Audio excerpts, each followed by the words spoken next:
O preço da omissão. King disse: "O que me assusta não é o grito dos maus, mas o silêncio daqueles que são bons."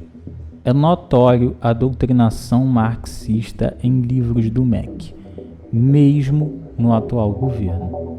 É notório que muito provavelmente vão conseguir a obrigatoriedade da vacina para crianças, e os pais que não levarem para vacinar, é bem possível que muitos paguem multas e alguns sejam presos. No limite, claro, em casos bem extremos, eles podem até eventualmente perder a guarda dos filhos. Claro que numa situação extremada, né? Mas a questão uma possibilidade.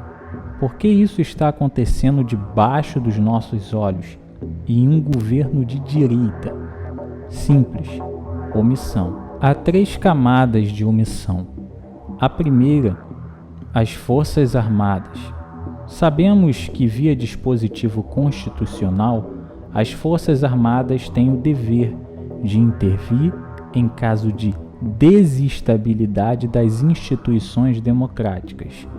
Tendo isso em vista e vendo a instabilidade nítida das instituições, é visível a omissão de muitos generais das Forças Armadas, com exceção de alguns generais que já cogitaram falar sobre o tema e foram afastados de suas posições ou realocados para cargos administrativos, como é o caso do general Mourão. A segunda camada de omissão ocorre por parte dos políticos.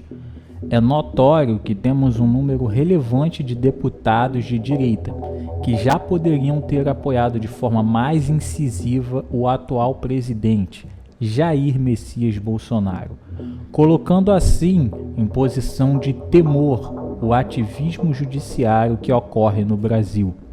Lembrando que diversas decisões que são prerrogativas do presidente foram arrancadas dele através do Poder Judiciário, com destaque em relação à pandemia, onde o poder de como agir durante esse período foi tirado das mãos do presidente e distribuído para governadores e prefeitos. A terceira camada de omissão é a mais perigosa. É a do povo. A Constituição diz que todo poder emana do povo. Bom, nitidamente é visto que a população em sua maioria parece não saber ou perceber isso.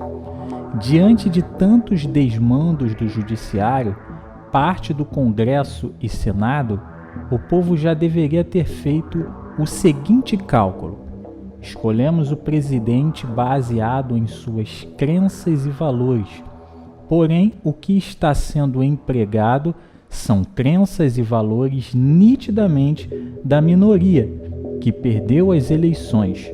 Ou seja, o que era para funcionar, que chamamos de democracia, ou seja, a maioria escolher quem governa, claramente não está funcionando. Tendo em vista isso, a população já deveria ter manifestado seu poder de ir às ruas e pedir de forma ordeira, pacífica e específica pela implementação de políticas públicas que sejam alinhadas com a vontade do povo que foi manifestadas através do voto nas eleições anteriores. Mas enfim, à medida que o tempo passa e as omissões continuam, caminhamos sem perceber para um buraco de medidas autoritárias que são discutidas e decididas por uma minoria de políticos e ativistas do judiciário. De modo que, com o passar dos anos, chegaremos a um ponto que a nossa omissão custará possivelmente a nossa liberdade.